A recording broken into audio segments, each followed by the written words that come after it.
Muito boa noite a todos vocês. Hoje eu tenho a honra de receber aqui no painel Haddad, na UOL TV e nas redes sociais, meu querido amigo, deputado federal Marcelo Freixo, do Rio de Janeiro.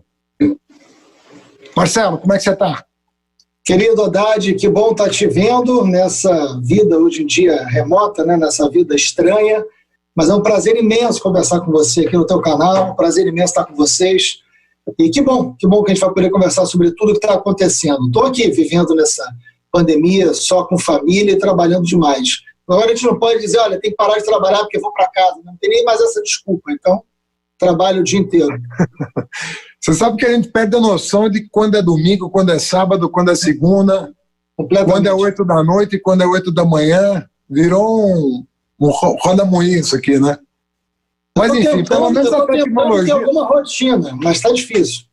Pelo menos a tecnologia está nos permitindo, nos nossos afazeres de professor, no teu caso deputado, manter alguma interação, né? Isso, e eu, obviamente que eu quero te perguntar, em primeiro lugar, porque eu não vou deixar para o fim da entrevista o que está todo mundo querendo saber agora, né? Mas eu tenho certeza que essa pergunta vai inaugurar uma entrevista que vai abrir horizontes. Eu queria que você explicasse para quem está nos ouvindo, ansioso por uma solução para o país que está desgovernado, está sem rumo.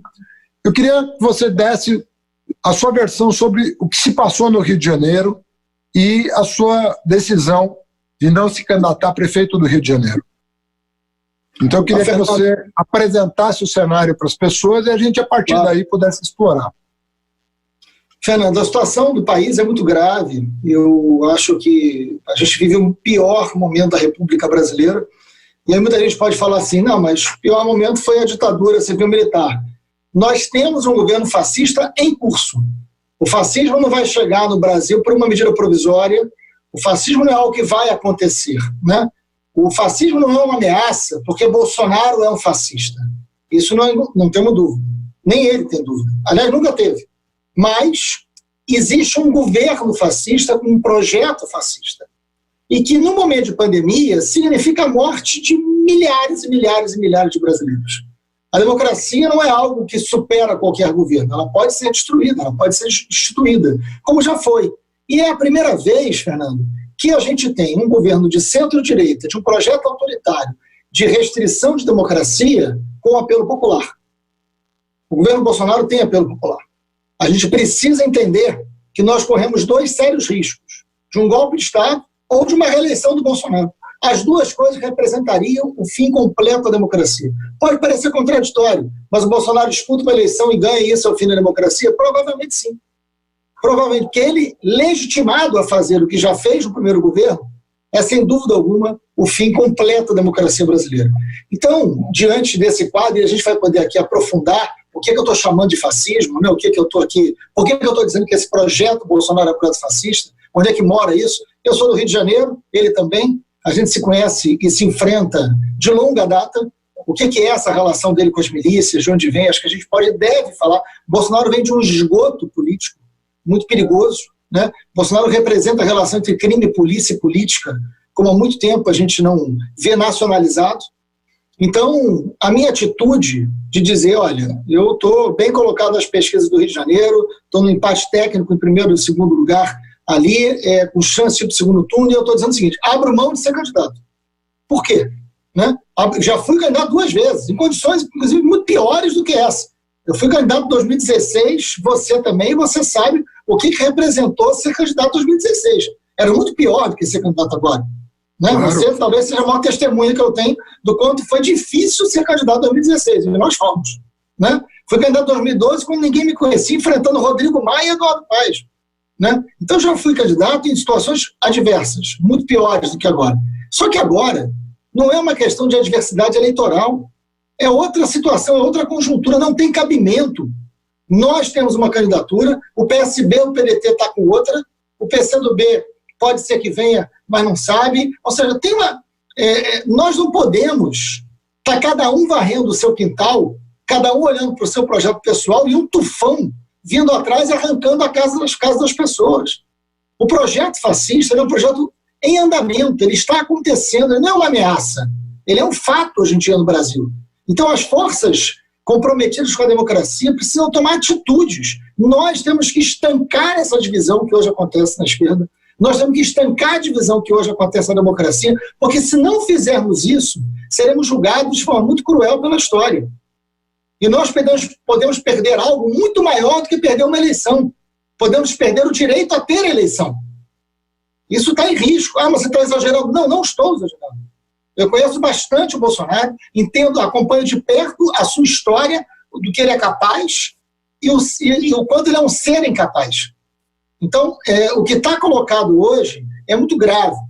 Eu estou fazendo um gesto, né, evidentemente, eu queria ser candidato, tinha um projeto, estou abrindo mão de um projeto para dizer o seguinte, olha, vamos fazer uma coisa, vamos colocar na mesa, vamos olhar no olho, porque mas tem diferenças entre o PDT e o PT, tem mágoas, ok, nós dois conversamos muito sobre isso, ok, e eu não sou um juiz, Fernando, eu não sou um juiz para dizer de que lado está certo, se essa crítica é justa ou não é, eu estou partindo do princípio que toda crítica, que toda divergência é legítima e é justa, eu parto desse princípio, né? Agora, nenhuma delas pode ser comparada ou pode ser, nesse momento, colocada à frente do que nos coloca como necessidade de estarmos juntos, que é o enfrentamento ao fascismo e a defesa da democracia.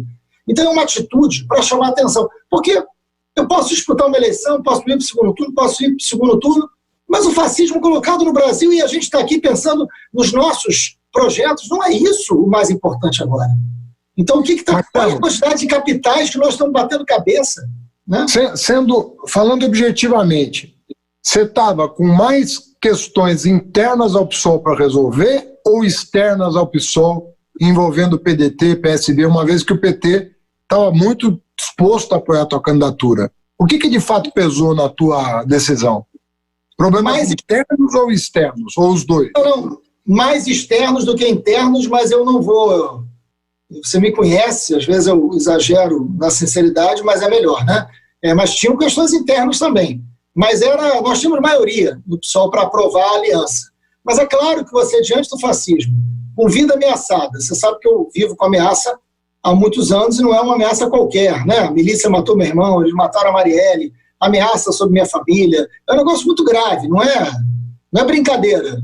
Não é brincadeira você andar com carro blindado, escolta armada, né? Enfim, não é muito sério. Você passar por isso, você exige um mínimo de seriedade em qualquer projeto que você entre, porque a tua vida está ali, a qualquer momento você pode perder. Ninguém tem ideia do que é viver sob uma ameaça de máfia, né? Porque milícia é máfia, a gente prendeu os caras, a gente enfrentou os caras, e já mostraram que são capazes, né?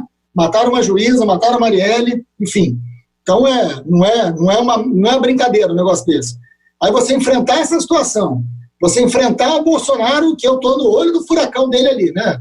A milícia bolsonarista me tem ali como um dos focos principais. Uma chuva de fake news intermináveis que vai destruindo você por dentro.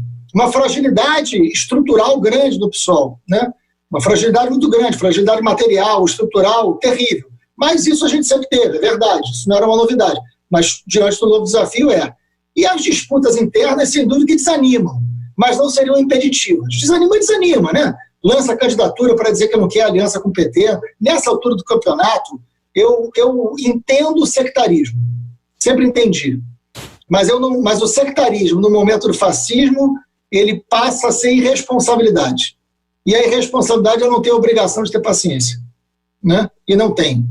Então, tive alguns problemas internos, mas não foram os decisivos. Agora, sem dúvida alguma, você vê a divisão do campo democrático colocado com essa falta de estrutura, e no Brasil inteiro, não é só no Rio de Janeiro, isso é muito grave. A gente precisa fazer alguma coisa, porque senão fica todo mundo discutindo como nós vamos chegar em 2022 e pode não ter eleição em 2022. Quem hoje garante? Quem hoje, Fernando, pode assinar embaixo dizendo terá eleição em 2022? Ninguém pode fazer isso. Ninguém pode garantir isso, porque está em risco a democracia. Se depender do Bolsonaro, não tem eleição, ou alguém tem dúvida disso. Se depender da alta cúpula bolsonarista, não tem eleição em 2022. É uma correlação de forças. Pode ser que ele, medindo, ache que tem mais força. Então, é muito grave. As medidas foram mais externas que internas, mas eu tive problema interno também. Marcelo, você talvez seja a pessoa mais indicada no país para explicar para os brasileiros, a partir da tua visão no Rio de Janeiro, que é muito particular porque você conhece as entranhas, né, do fenômeno bolsonarista. Talvez você seja a pessoa mais indicada para contar um pouco para os brasileiros que estão nos assistindo o que é esse fenômeno, como é que ele dialoga, como é que alguém que prega a palavra de Cristo no púlpito pode estar com a mesma pessoa que tem apoio de esquadrões da morte na periferia, ou que achaca moradores das comunidades pobres do Rio. Como é que é isso na cabeça da pessoa? Que fenômeno é esse? E com tantas denúncias, tantas que se avolumam, porque agora as denúncias estão partindo dos ex-aliados. Então elas têm uma fidedignidade muito maior, porque a pessoa está contando o que viveu, não tá? Eu ouvi dizer. Não, eu vi acontecer. Tem muito oportunismo nisso? Claro que tem. A gente sabe que essas pessoas não deveriam nem estar com o Bolsonaro 2 anos atrás. Então, agora, estão contando coisas com provas, com nomes, com data de reunião, com horário da reunião. Não é uma invenção. Tem uma situação. Explica um pouco para os brasileiros, a partir aí da tua experiência, da tua vivência, você que esteve envolvido em muitas operações que levaram à cadeia, acho que dezenas ou centenas de criminosos. Eu queria que você contextualizasse um pouco quando você se tornou realmente uma figura nacional, que foi justamente no combate à milícia, na época que nem bolsonarismo existia. É verdade. Eu tenho uma explicação um pouco mais longa sobre isso, mas acho que vale a pena, né? Nossa vantagem aqui é que a gente pode falar à vontade. Quem quiser assistir, assiste. Quem quiser parar, para e assiste o final depois. É bom. Seguinte, eu fiz a CPI das milícias em 2008. Né? Foi em 2008. Eu entrei, isso é muito curioso, porque eu me tornei deputado em 2007, né? A eleição foi em 2006. Em 2006, a milícia matou meu irmão. Né? A milícia assassinou meu irmão tinha 34 anos, 2 filhas pequenas, e foi um desespero na minha família, a gente nunca tinha vivido isso. Eu morei na periferia a minha vida inteira, eu sempre convivi muito com a violência, perdi vários amigos para a relação do tráfico, polícia, mas quando acontece com um irmão de pai e mãe, é muito diferente, né? Meu irmão foi brutalmente assassinado pela milícia em 2006, não teve nada a ver comigo, foi no meio da campanha que eu virei deputado. E eu fui eleito junto com vários milicianos, eleitos também, né, deputado estadual. E minha família destroçada, entrei eu era o único deputado do PSOL eleito, governo Sérgio Cabral tinha acabado de ser eleito pela primeira vez. Eu era o único deputado de oposição, dos 70 deputados estaduais, eu era o único de oposição. A vida era dura. E ele cheio de miliciano eleito, deputado comigo. Ou eu enfrentava a Haddad, ou eu dava uma de Forrest Gump, começava a correr e nunca mais parava. Né? Assim, das duas, uma. E aí eu resolvi, tem que ter essas horas que você fala assim, vamos pegar o resto de dignidade que tem aqui para enfrentar, né? Não tem como. Era minha família, era minha memória. E aí a primeira coisa que eu fiz como deputado, com 3 dias de deputado, apresentei pedido de CPI das milícias. Isso foi um auê na Assembleia Legislativa, porque cheio de miliciano na Assembleia. Os caras olharam aquilo, eu era o deputado menos votado, o único de oposição, apresentando pedido de CPI das milícias. O cara falou, esse garoto é louco, né? Tem que amarrar a camisa de força nele e interditar. Né? Então, meio que me trataram como um negócio estranho. 1 ano e meio depois, é óbvio que a Assembleia Legislativa não sequer votou, é como se não tivesse apresentado a CPI, não deram melhor bola. 1 ano e meio depois, a milícia tortura, de forma muito cruel, um grupo de jornalistas que fazia uma investigação sobre milícia numa favela da Zona Oeste do Rio de Janeiro. E aí a imprensa descobriu a tortura, eles não foram mortos, me procura e fala assim, é verdade que tem um pedido seu de CPI trancado há mais de 1 ano na casa para investigar a milícia? Eu falei, vocês agora se interessaram? Porque agora foi jornalista torturado, né? Quando era meu irmão, quando era morador de favela, periferia, isso não foi assunto em lugar nenhum. Tirando alguns nobres jornalistas, Vera Araújo, né, e alguns outros repórteres do Rio de Janeiro, poucos se importavam com isso. E aí a gente consegue aprovar a CPI das milícias por causa da situação da imprensa. E eu viro presidente da CPI, porque o pedido de CPI era meu. E aí muda a minha vida e muda tudo. Né? Como é que a vida é, né? E muda tudo. E aí a Assembleia Legislativa muito pressionada, a imprensa inteira, a sociedade, eu também mobilizei a sociedade civil, e aí a gente fez um trabalho, aí eu começo a ficar muito conhecido nacionalmente, vem o filme do Zé Padilha, né, o Tropa de Elite 2, que conta um pouco, é uma obra de ficção, mas conta um pouco a história dessa CPI. Eu costumo dizer que se alguém achou aquilo ali bárbaro, a realidade era muito pior, o Zé aliviou um pouco, né, porque também se colocasse tudo, acho que ninguém assistia o filme, então, porque é muito mais violento do que a gente pode imaginar, mas é uma máfia, é uma relação de crime, polícia e política. E na CPI, a gente mostrou toda a estrutura territorial, toda a estrutura política, todos os vínculos partidários, como é que funcionava, de onde vinha dinheiro, quem era o juiz. Você tem uma ideia, durante a CPI foram presos 240 líderes de milícia. Durante a CPI, deputado sendo algemado, preso, vereadores algemados, presos. Durante e em decorrência? Em decorrência da CPI. Aí você também pode imaginar o que aconteceu com a minha vida, né? Porque aí o que a gente fez? Eu montei um grupo de promotores, um grupo de policial civil, a gente botou uma sala de escuta telefônica com um disque direto de milícia, onde os moradores ligavam de graça e denunciavam onde tinha milícia, o que estava acontecendo, e a sociedade ajudou muito. A gente descobriu tudo que estava acontecendo pela serviço de descagem.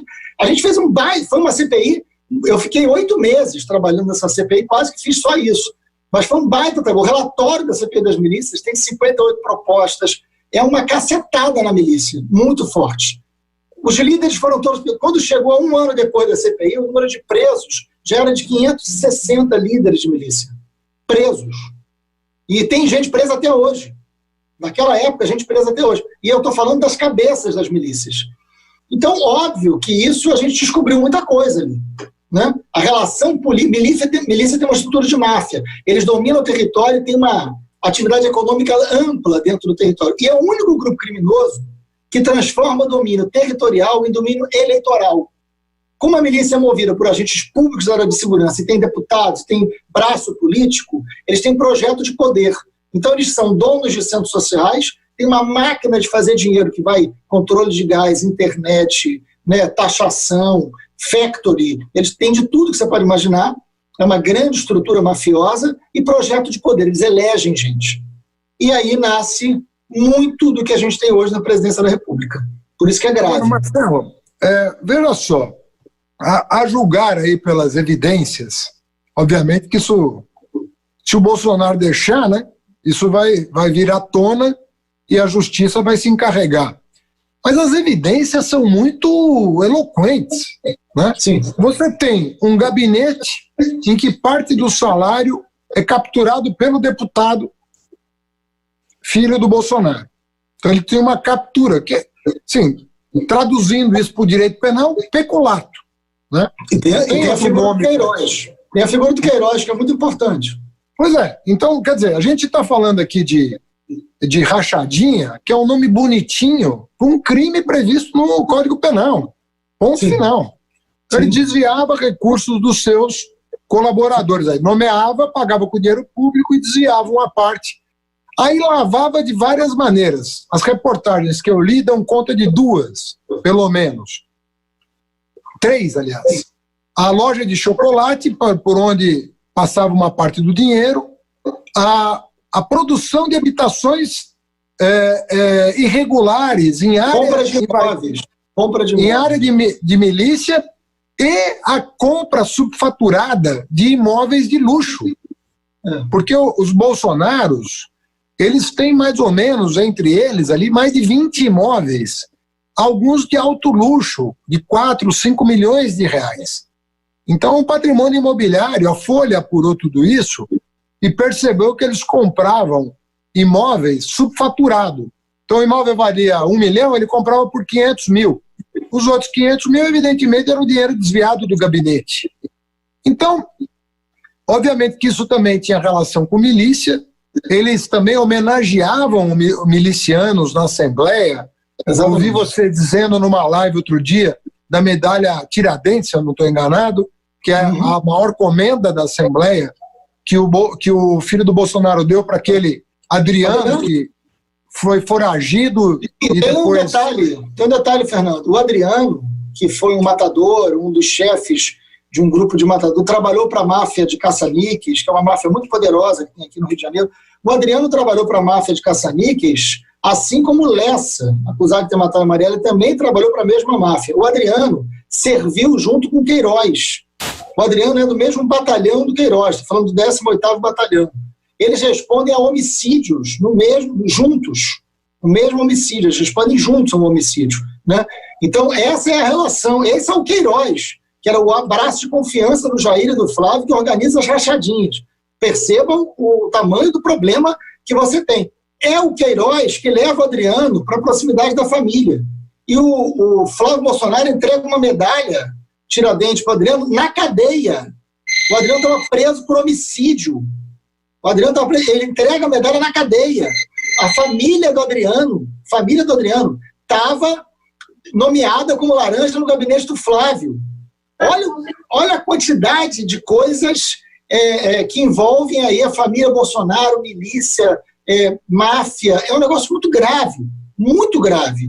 E isso tem a ver com a estrutura de poder do Bolsonaro hoje. Eu costumo dizer, Fernando, que tem 4 bases, né, fundamentais para a gente entender o poder do Bolsonaro. Por que ele está dizendo que é fascista? Né? Uma delas é a relação com milícia. Domínio autoritário de poder e vinculação com crime. A segunda, a relação com a polícia militar. O Bolsonaro tenta quebrar o monopólio da força e fazer com que a polícia militar seja uma tropa do presidente. Olha o que aconteceu lá no Ceará. Né? A outra é o generalato imposto chaves da República, inclusive do gabinete civil. Né? E, por fim, inúmeros projetos de liberação de arma e de descontrole de munição. Porque ele quer armar uma sociedade ao mesmo tempo que ele incentiva milícias políticas que estarão armadas pelas leis do Bolsonaro. Né? Meio que um processo como a Bolívia. Então, se você prestar atenção na estrutura de poder do Bolsonaro, é a estrutura de um poder militar e de um poder fascista. Ao mesmo tempo que na ideologia, na superestrutura dele de comunicação, vinculação com lideranças evangélicas, um ataque muito sistemático e estratégico à imprensa. Por quê? Para o Bolsonaro é importante dizer, não tem fato jornalístico, não tem verdade. A verdade a gente disputa nas redes sociais. Então, muito assim, não tem nenhum compromisso com a democracia o governo Bolsonaro. É muito grave o que a gente está enfrentando. Por isso que eu acho que a gente tem que ter atitudes que superem as nossas diferenças e marquem um projeto. Nós temos que ter um projeto. Qual é o nosso projeto? É baseado no SUS, na Constituição de 88, é baseado na educação pública de qualidade, é baseado na questão do enfrentamento ao aquecimento global. Qual é o nosso projeto? Porque se nós temos um projeto, qualquer diferença nossa entre eu, você, Ciro, Dino, Lula, Manuela, seja quem for, Boulos, qualquer diferença que possa existir entre a gente resolve dentro de um projeto. Mas tem um projeto para derrotar Bolsonaro. É isso que a gente não pode deixar de ter. Agora, Marcelo, você vê que nós estamos num país em que você consegue levar um ex-presidente da República, um general para depor, e não consegue levar o Queiroz para depor. Queiroz até hoje não foi depor. Né? Você tem todo mundo com a vida revirada. Né? Nossas vidas foram inteiramente reviradas. Nada contra. Quem está na vida pública pode ter a vida revirada. Mas se for o Flávio Bolsonaro, você não consegue quebrar sigilo de uma conta bancária. Né?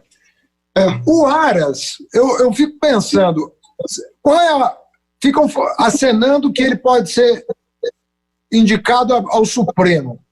E aí fica esse tipo de conversa na imprensa. Como é que uma pessoa dessa vai ter independência para arquivar ou não inquéritos importantes sobre eventuais crimes cometidos pelo presidente da República, inclusive crimes comuns?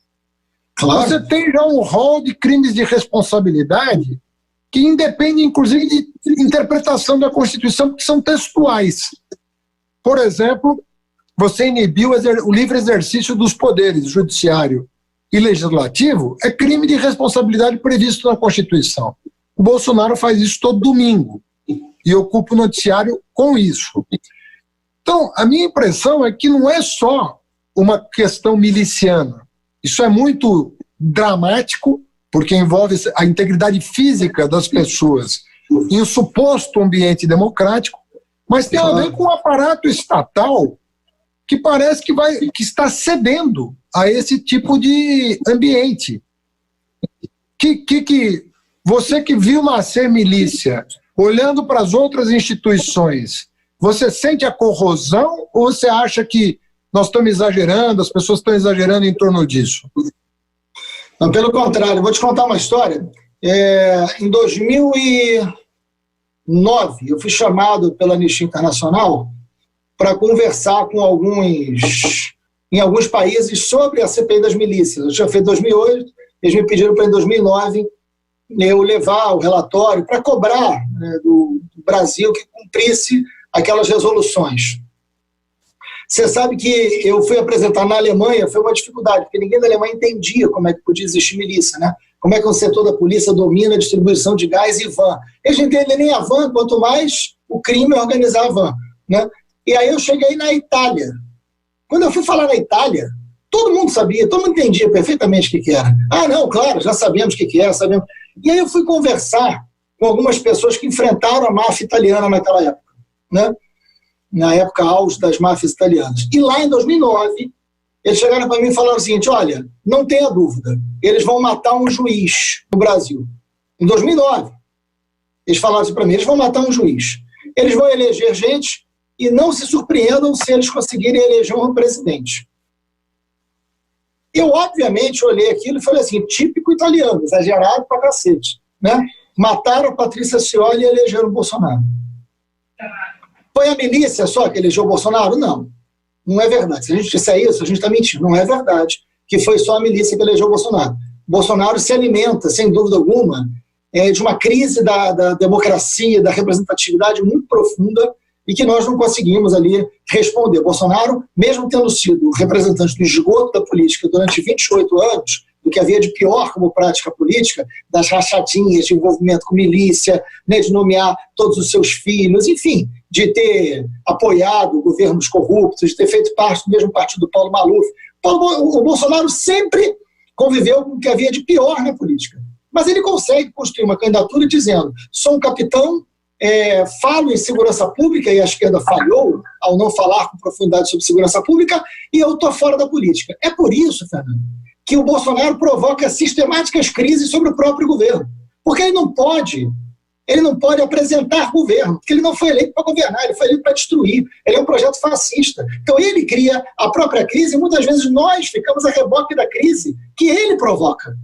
Porque a gente não está porque como nós não temos um projeto nosso, consolidado, que unifica o campo democrático para debater esse projeto, a gente fica a reboque das crises que ele provoca. E vou te dar um exemplo concreto do que eu estou dizendo. O cara consegue demitir o ministro da Saúde no meio de uma pandemia. Estou falando do Mandetta. Não estou falando desse outro, porque esse outro foi demitido antes de ser admitido. Mas o Mandetta é mandado embora no meio de uma pandemia. Como é que o Bolsonaro vence esse debate? No dia seguinte, ele abre uma guerra com o Rodrigo Maia. E ele supera o debate com o Mandetta, brigando com o Rodrigo Maia. Ele arregimenta toda a sua tropa miliciana política e diz o seguinte: as instituições não me deixam governar, eu sou um mito, eu sou diferente, eu não faço troca-troca, e está ele com o centrão lá distribuindo cargos. Ora, então, na verdade, é um projeto fascista que nós só vamos derrotar se nós tivermos um outro projeto. Milícia é máfia. Bolsonaro é fruto de uma organização mafiosa. É dali que ele vem, dali que vem seus filhos, esse envolvimento. É por isso que ele não resiste a essa investigação, por isso que tem que interferir na Polícia Federal. Por isso que é tão grande. Por isso que ele transforma a vaga no STF numa grande casa de câmbio, né? Onde vai flutuando ali o valor e o que ele vai querer fazer. Porque ele sabe que ele não resiste a uma investigação. Se a família Bolsonaro foi investigada, ele é preso. Então ele precisa comprometer as instituições para governar desse jeito. É isso que a gente tem que entender que está acontecendo. Bom, você está vendo um duplo movimento em Brasília, né? Ele está pegando a linha dura do Exército, a linha dura que não tem compromisso com a democracia. Eu até comentei no sábado, na minha coluna da Folha, um artigo do Mourão, que é uma aberração jurídica. O artigo do Estadão, né? É, uma aberração jurídica. E eu comentei na Folha de sábado esse artigo do Mourão, e ele está se cercando dos generais que não têm nenhum compromisso com soberania popular. Esse tipo de gente é perigosa, porque para eles soberania é quem manda no pedaço. Exatamente. E não a relação com o mundo externo não conta. Então podemos ter um presidente que é um verdadeiro capacho do presidente americano, não tem problema nenhum. E internamente, o que conta é o patrimônio. O povo está fora da equação. Então falou em soberania popular, falou em anarquia, falou em soberania popular, falou em bolchevismo, é qualquer coisa menos o que está na Constituição, que é de onde deveria emanar o poder.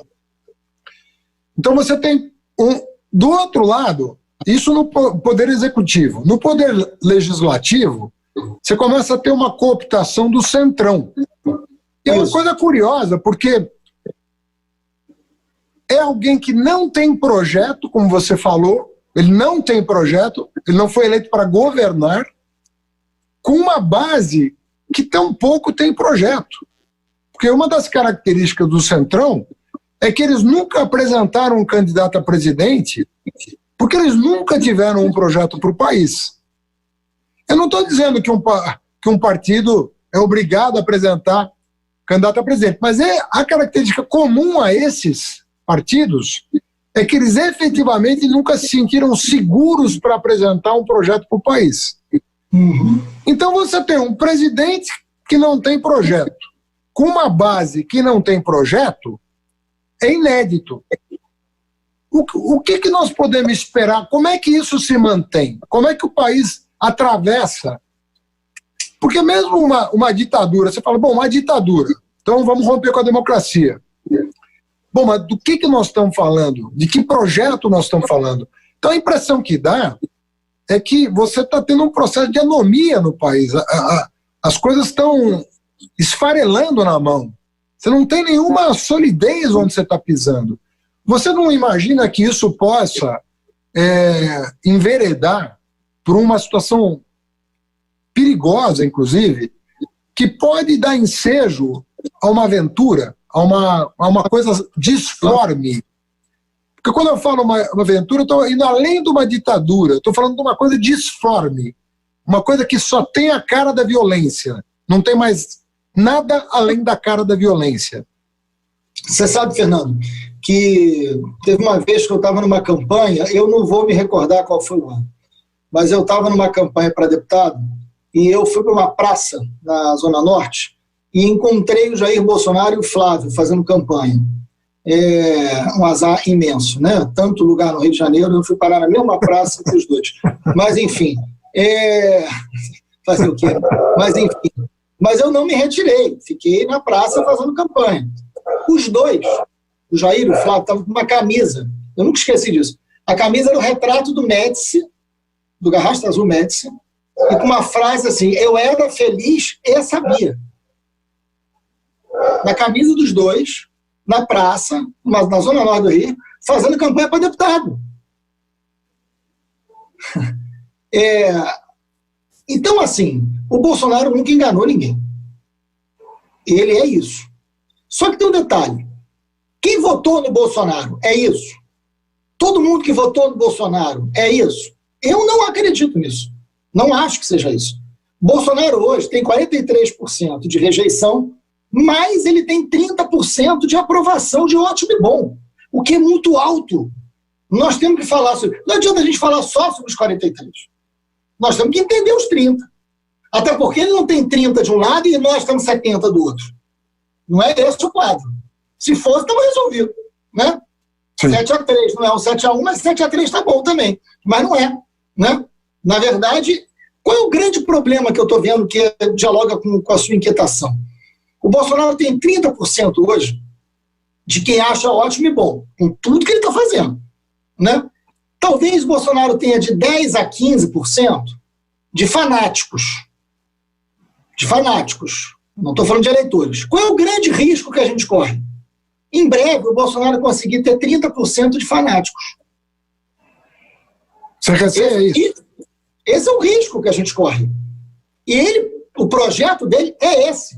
O projeto dele é transformar os 30% de bom e ótimo naqueles 10% ser tudo fanático. Ser tudo capaz de dizer que tem que fechar o Congresso, que tem que fechar o Supremo, que tem que se armar e ir para a rua, matar comunista e perseguir adversário. Tomar cloroquina sem prescrição médica. Que tudo quando é jornalista é comunista, que tem que fechar os jornais, que é o que ele fala, ele manda jornalista calar a boca numa coletiva. Né? Ele fez isso. Ele, no pleno isolamento, ele vai estar fazendo aí sistemáticas manifestações contra o isolamento. Né? Enfim, desafia a saúde. Então, o meu receio, e acho que esse problema maior que nós podemos viver é se nós tivermos 30% da população agindo e pensando como ele, e não só votando nele. Esse é o desafio que a gente vai colocar. E aí pode nos levar a uma realidade física das ruas que nós não temos ideia do que é. Nós já poderíamos estar vivendo algo muito grave. Talvez a pandemia esteja evitando algo muito grave.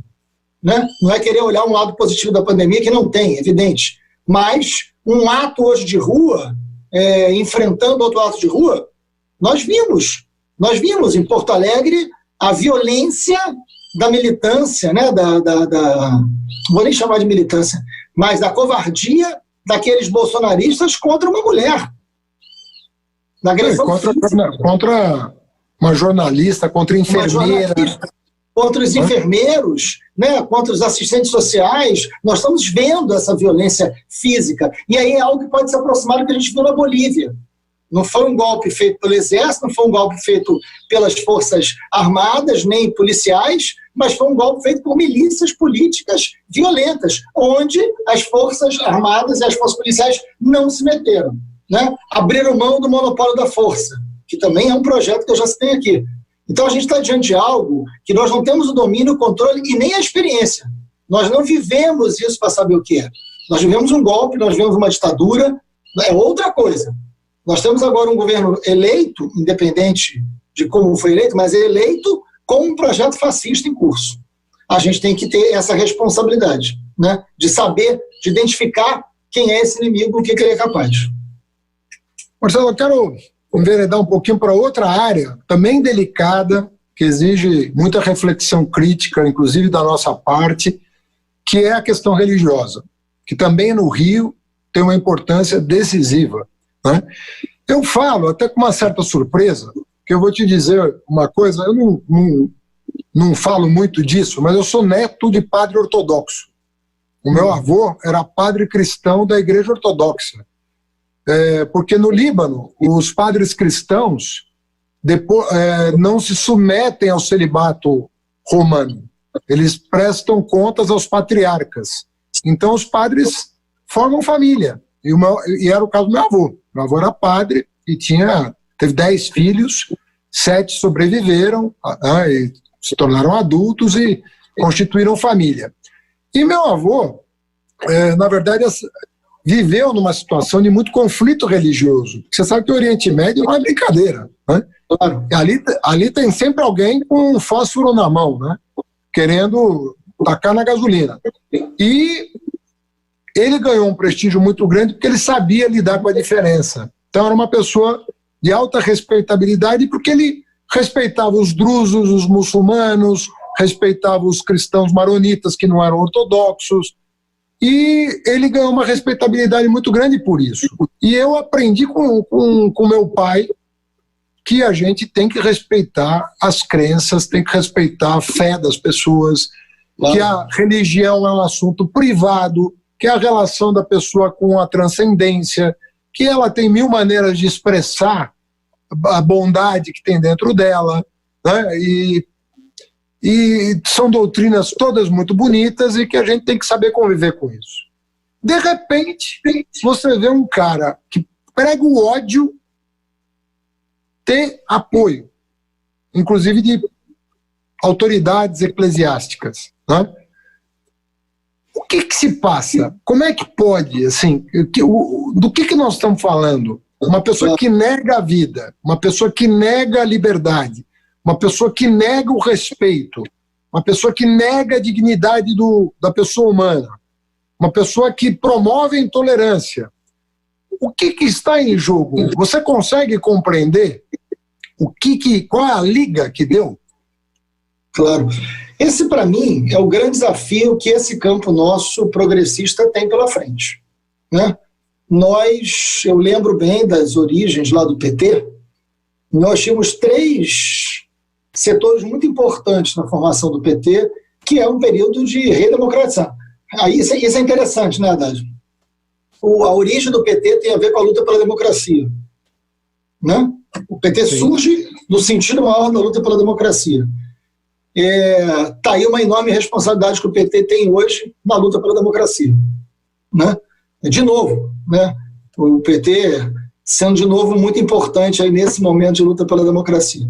Bom, o que acontece? Quais são os 3 pontos?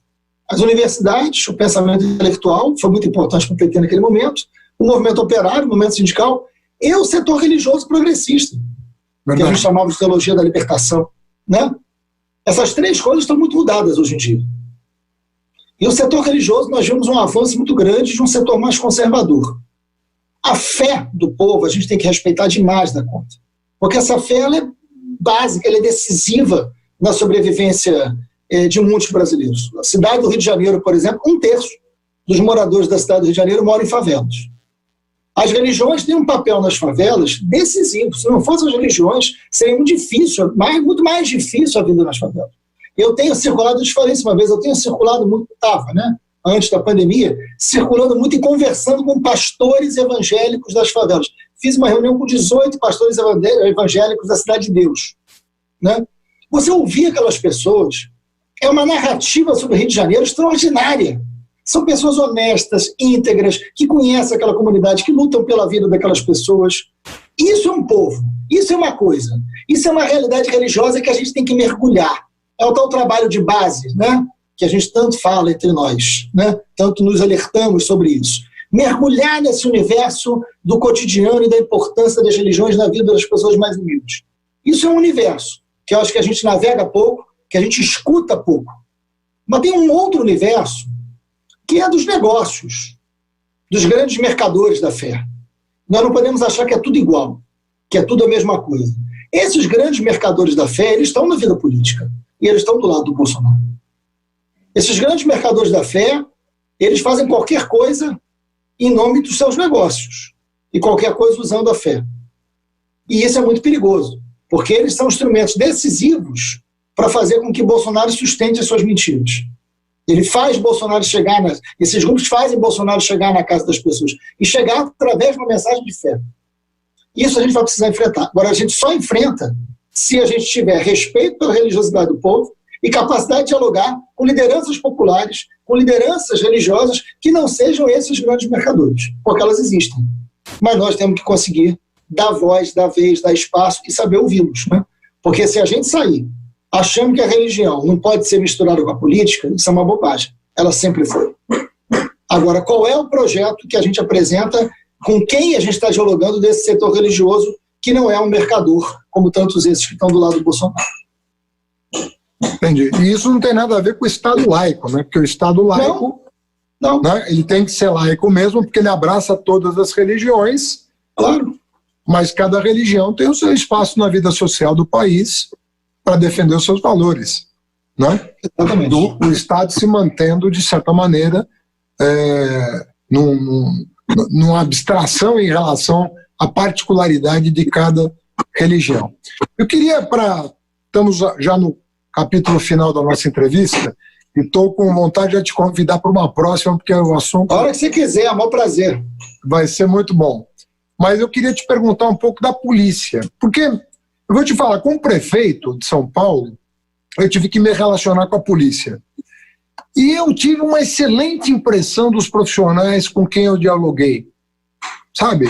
Eu tinha uma relação institucional com a Polícia Militar aqui de São Paulo. É óbvio que tinha um ou outro que eu via que estava fora do prumo, sabe? Uma pessoa mais desequilibrada, mais truculenta. Mas, longe de ser a regra, era a exceção da exceção. Os profissionais com quem eu dialoguei como prefeito eram policiais militares de primeira categoria, bom nível de diálogo, inclusive boa formação, que é sempre criticada. Esses com quem eu dialoguei eram bem informados. Obviamente que eu tratava com patente de média e alta, né?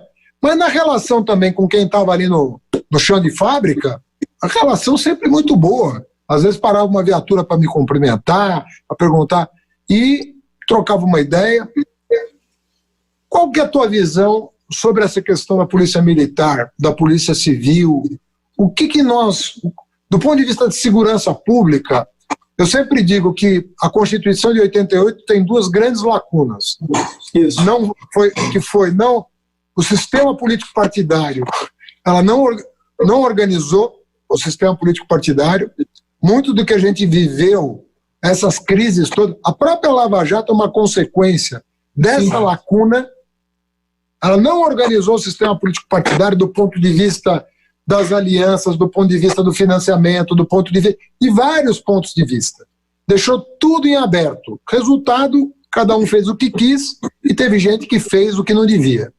Muito bem. A outra lacuna é o capítulo de segurança, que praticamente é um artigo da Constituição que fala da segurança pública. Ao contrário de educação, saúde, seguridade, esporte, cultura, que você tem lá todo princípios, diretrizes, segurança pública é lacônica a Constituição. E você vê que são os dois grandes problemas. Você vê, de 88 para cá, o que deu problema? Esses dois problemas. Os maiores problemas nossos, segurança e política. Então houve uma grande negação da política, por um lado, e também uma certa negação da segurança pública. Por quê? Porque a pessoa quer segurança, não importa se pública. Claro. Né? Como o Estado não está provendo esse direito, ele quer se virar de outro jeito. Então, se tiver que comprar uma arma e puder, porque é caro, ele vai comprar. Se tiver que contratar a milícia, ele vai contratar. Ele quer segurança, porque da pública ele já desistiu. Então, eu queria que você falasse um pouco de segurança pública. O que você, na condição de prefeito, de governador, de deputado, de presidente da República, o que você pensaria para a segurança pública brasileira? Eu concordo integralmente contigo. Eu acho que esse é o desafio maior e talvez more aí um dos maiores erros da nossa esquerda, né? A esquerda sempre olhou para a educação, para a saúde, para a assistência social, para a luta pela terra, com um carinho muito grande e nunca olhou para a segurança. Eu entendo, porque é estranho, né? Você vai ficar falando de polícia, vai ficar falando de presídio, não é um negócio encantador, né? Como é para falar de... Você não está falando de sonho, né? Você está falando de pesadelo, né? Educação, você fala de sonho. Segurança pública, você fala de pesadelo, você fala de problema. Mas aí nós cometemos um erro. Nós deixamos a direita elaborar sobre segurança pública. Nós deixamos a direita ter o monopólio da fala sobre segurança pública. E a direita dialogou com um sentimento muito forte da humanidade, que é o sentimento do medo. A segurança pública dialoga com medo. E em vários momentos da nossa história, o medo vence a esperança. Nem sempre a esperança vence o medo. O medo venceu a esperança muito mais do que a esperança venceu o medo, ao longo da nossa história. Nós temos um passado escravocrata. Durante a nossa república, a gente não se livrou da lógica do tronco, da lógica do castigo físico, da lógica do justiçamento, da lógica da vingança no lugar da justiça. Isso é muito forte na cultura do povo brasileiro. É só você ver o que acontece com qualquer garoto que furta um telefone num centro urbano. A reação popular qual é? Do castigo físico, do linchamento, ou não é? Né? Isso é muito forte numa cultura de um país que teve escravidão. Então, quando o quadro é esse, você tem que ter política pública, você tem que ter Estado, você tem que ter monopólio da força, e você tem que ter um projeto de segurança que dialogue com o aspecto da segurança mais amplo. Nós temos uma estrutura de polícia hoje ainda militarizada. E hoje você não consegue nem discutir a desmilitarização da polícia, porque a interpretação é que você vai colocar a polícia sem arma. Mas você tem uma formação do policial completamente deficitária, você tem um controle da polícia inexistente, as ouvidorias externas elas inexistem pelo Brasil afora, você tem uma gestão estadual das polícias sem nenhum diálogo com qualquer questão nacional, você tem uma crise no sistema penitenciário das mais agudas, e nós da esquerda temos muita dificuldade de pensar o sistema penitenciário, nem mesmo na pandemia a gente consegue pensar o sistema penitenciário. Agora, é um desafio que eu acho que é central para a gente. Não vai haver um projeto de democracia sem que a gente diga o seguinte: o que torna a sociedade mais segura? A reformulação da polícia é decisiva. Nós temos que ter uma polícia de ciclo único, de formação completa. Nós temos propostas sobre isso. Nós temos que conseguir falar dessa proposta. Você falou dessa proposta quando foi candidato a presidente, né? Você conseguiu dar voz a isso. E a gente tem a melhor proposta, a nossa proposta, sobre ciclo completo, sobre formação única da polícia, sobre valorização dos serviços de inteligência. Qual é a nossa proposta sobre segurança pública? Ela é uma proposta muito melhor para o policial e ela é uma proposta muito melhor para o conjunto da sociedade. Porque tanto na segurança pública, como na saúde, ou na educação, ou no crise ambiental, a desigualdade mata. Assim como na pandemia, quem vai morrer mais é pobre, né? Na segurança pública, os números do mapa da segurança são muito impressionantes. Nós temos uma taxa de homicídio que ultrapassa 30 por 100 mil habitantes. Agora vai baixar por causa da pandemia, mas até anterior estava num crescente de mais de 60 mil homicídios ano. E se você olhar, quem está morrendo são jovens, negros, pobres, moradores de periferia e de favela. Este modelo de segurança que nós herdamos da falta de debate da Constituição de 88, ele é um modelo de segurança calcado na desigualdade social e na desigualdade territorial, que naturaliza a violência sobre os pobres e que ainda faz o Estado ser muito casa grande, né? Então a gente precisa mudar isso, mudar completamente para um novo modelo de polícia, uma nova formação de polícia e uma outra relação de Estado e sociedade através da segurança pública. Agora, proposta a gente tem. Melhorou muito a visão da esquerda, do campo progressista sobre segurança. A gente tem que conseguir falar com o povo sobre isso, porque aí é dialogar com o medo. E o medo sempre se agarra no que é mais imediato. Bolsonaro se elegeu também por isso.